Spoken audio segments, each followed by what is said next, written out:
پیارے دوستو، خانہ کعبہ مسلمانوں کے لیے کتنی اہمیت رکھتا ہے یہ ہر ایک مسلمان کو پتا ہے۔ دنیا کے ہر ایک شخص کو پتا ہے کہ مسلمانوں کے نزدیک خانہ کعبہ کی کیا اہمیت ہے۔ عزیز دوستو، خانہ کعبہ مسلمانوں کے دلوں کی دھڑکن۔ ساری زندگی جو شخص روزانہ 5 بار کعبہ شریف کی طرف قبلہ رخ ہو کر نماز پڑھتا ہو تو اس کا دل کیوں نہیں چاہے گا کہ جس طرف وہ نماز پڑھتا ہو اپنا چہرہ کر کے اس کعبے کا دیدار بھی اس کو نصیب ہو جائے۔ لیکن پیارے دوستو، ذرا آپ یہاں تصور کیجئے کہ اگر کعبہ شریف جو اللہ کا گھر ہے اور جس کی حفاظت کی ذمہ داری بھی خود اللہ تعالیٰ نے لی ہے اور جس جگہ سے ساری دنیا کے مسلمان بہت محبت کرتے ہیں، اگر کوئی شخص اس کو گرا دے تو کیا کیفیت ہوگی، کیسا لگے گا، تو یہ منظر کیسا ہوگا؟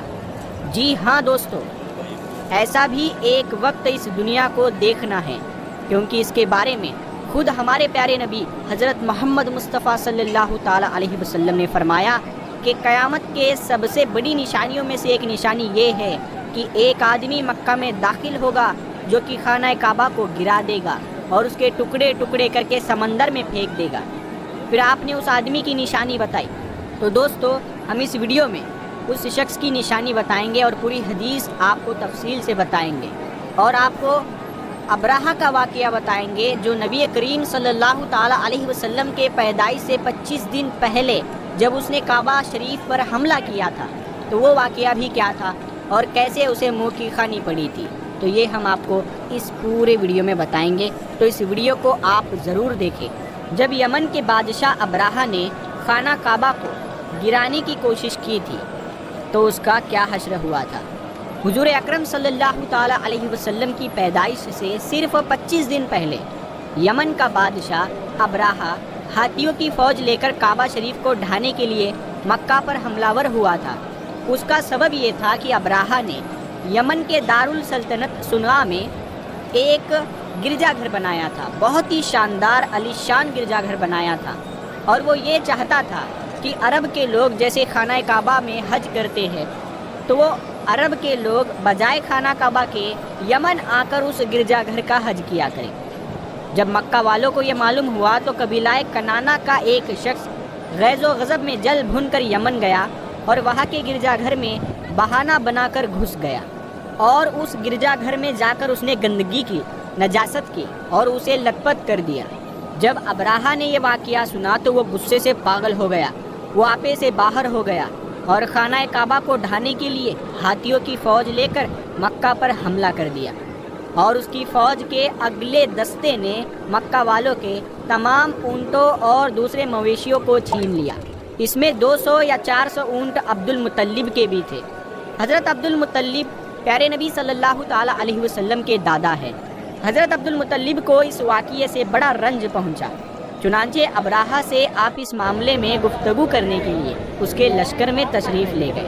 جب ابراہہ کو معلوم ہوا کہ قریش کا سردار اس سے ملاقات کے لیے آیا ہے تو اس نے آپ کو اپنے خیمے کے اندر بلا لیا، اور جب ابراہہ نے حضرت عبد المطلب کو دیکھا کہ وہ ایک بلند قامت روبدار اور نہایت ہی حسین و جمیل آدمی ہیں جن کی پیشانی پر نور زاہ و جلال چمک رہا ہے، تو صورت دیکھتے ہی ابراہہ مرعوب ہو گیا اور بے اختیار تخت شاہی سے اتر کر آپ کی تعظیم و تکریم کے لیے کھڑا ہو گیا اور اپنے برابر بٹھا کر دریافت کیا کہ پوچھا کہ کہیے سردار قریش، یہاں آپ کی تشریف لانے کا کیا مقصد ہے؟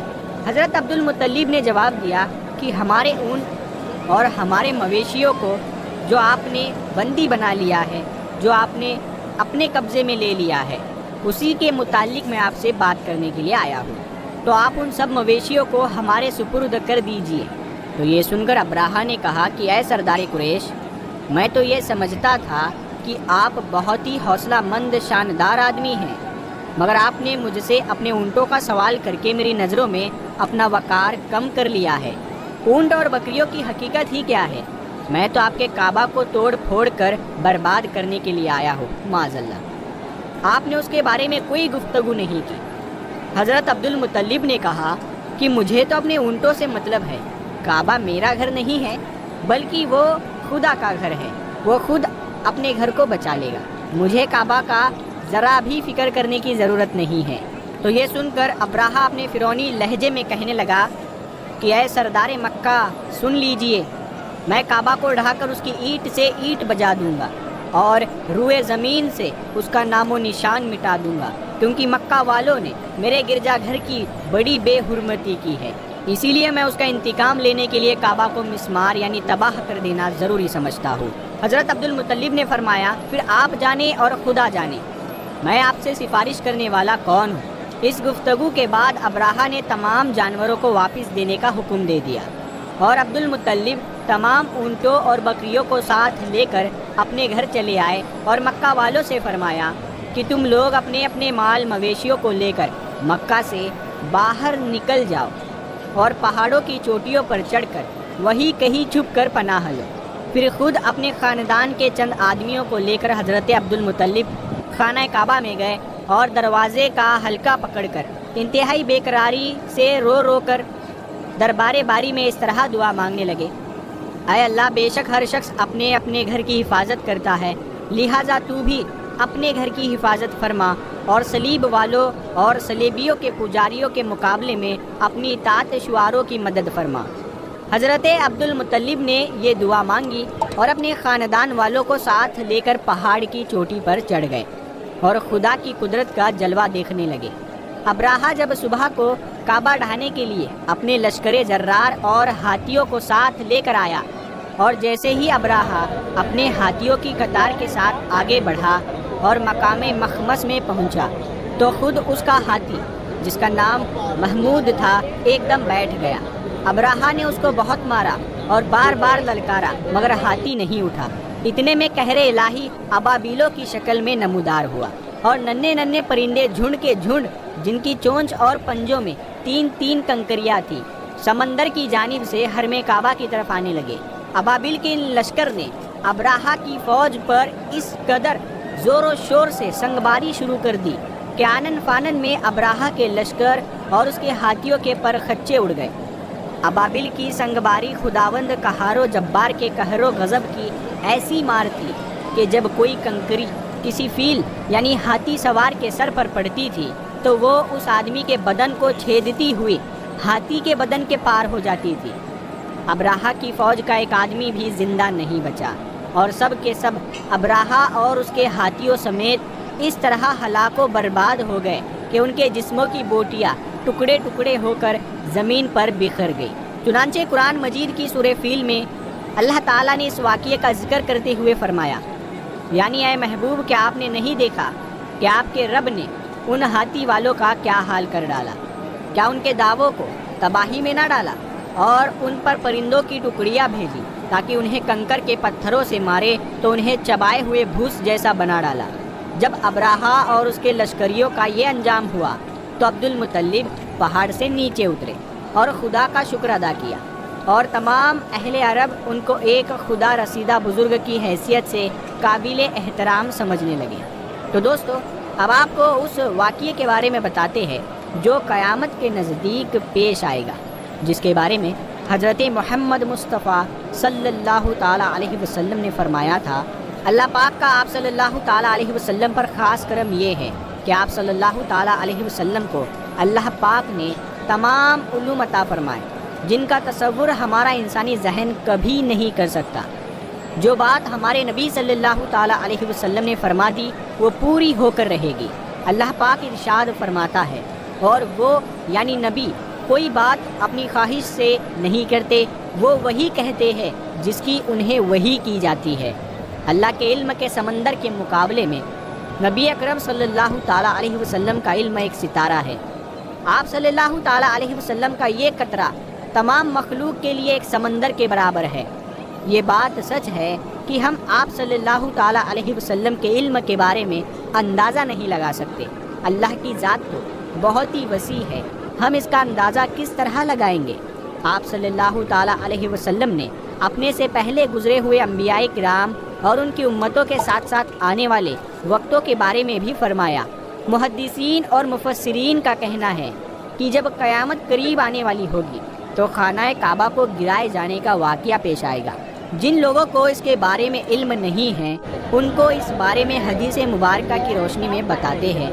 خانہ کعبہ اللہ پاک کی نشانیوں میں سے ایک عظیم الشان نشانی ہے۔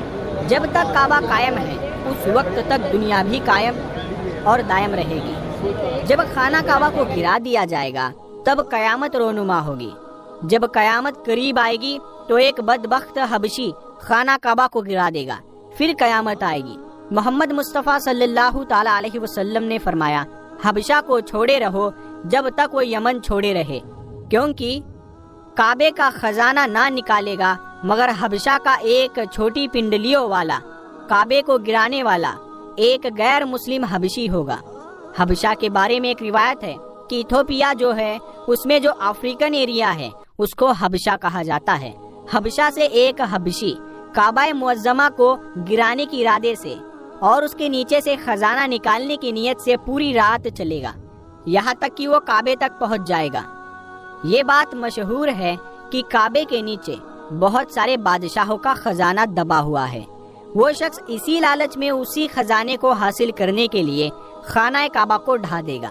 اس کمینے حبشی کے بارے میں آپ صلی اللہ تعالی علیہ وسلم نے ارشاد فرمایا، اس حبشی کی شکل و صورت ایسی ہوگی کہ وہ چھوٹی پنڈلیوں والا ایک حبشی ہوگا جو خانہ کعبہ کو گرائے گا۔ جبکہ بخاری شریف میں لکھا ہے کہ رسول اللہ صلی اللہ تعالی علیہ وسلم نے فرمایا، گویا میں اس حبشی کو دیکھ رہا ہوں، وہ کالا اور چوڑی ٹانگوں والا ہے، کعبہ کے پتھر اور اینٹوں کو اکھاڑ اکھاڑ کر پھینک رہا ہے۔ بخاری شریف میں ہے کہ قرب قیامت کے وقت حضرت عیسیٰ علیہ السلام کی وفات کے بعد جب لوگوں کے سینوں سے قرآن پاک اللہ تعالیٰ اٹھا لے گا اور دنیا میں کوئی بھی اللہ اللہ کہنے والا نہ ہوگا تو اس کے بعد وہ بدبخت حبشی خانہ کعبہ کو گرائے گا۔ اس حدیث میں افز کا لفظ استعمال ہوا ہے، اور افز وہ ہے جو اکڑتا ہوا چلے یا چلنے میں اس کے دونوں پنجے نزدیک رہے اور دونوں ایڑیوں میں فاصلہ رہے۔ وہ حبشی مردود جو قیامت کے قریب خانہ کعبہ کو ڈھائے گا وہ اس شکل کا ہوگا۔ دوسری روایت میں ہے اس کی آنکھیں نیلی، ناک پھیلی ہوئی ہوگی اور پیٹ بڑا ہوگا۔ اس کے ساتھ اور بھی لوگ ہوں گے، وہ کعبہ کا ایک ایک پتھر اکھاڑ ڈالیں گے اور سمندر میں لے جا کر پھینک دیں گے۔ یہ قیامت کے بالکل نزدیک ہوگا۔ اللہ تعالیٰ سے دعا ہے کہ اللہ پاک ہمیں نیک کام کرنے کی توفیق دے اور برائیوں سے دور رہنے کی ہمیں ہمت و توفیق عطا فرمائے، آمین یا رب العالمین۔ پیارے دوستو، کمنٹ باکس میں آمین ضرور لکھیں، کیا پتا کس کا لکھا آمین کب قبول ہو جائے۔ تو اگر یہ ویڈیو آپ کو پسند آئی ہے تو آپ اس ویڈیو کو لائک کریں، اپنے دوستوں میں شیئر کریں۔ ہم ملتے ہیں اگلی ویڈیو میں، تب تک کے لیے السلام علیکم ورحمۃ اللہ وبرکاتہ۔